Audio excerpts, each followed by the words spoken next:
Hello everyone, how are you doing? This is MD Tech here with another quick tutorial.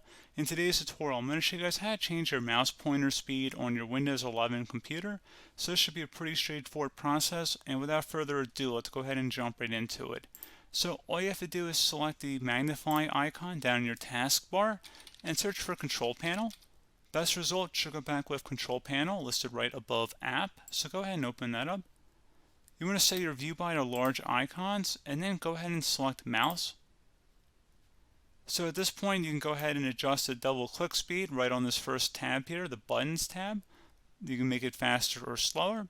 If you select the pointers tab here, again you can go ahead, you can adjust the speed. If you select the pointer options, you can adjust how quickly the mouse cursor moves on the screen, whether you want it faster or slower. So again, that's something as well. And then you can select the wheel tab, which will change how quickly, when you do one notch in the scroll of a wheel, how many lines move at a time. So the more the number, the faster it'll move. So pretty straightforward process here, guys. Do hope I was able to help you out, and I do look forward to catching you all in the next tutorial. Goodbye.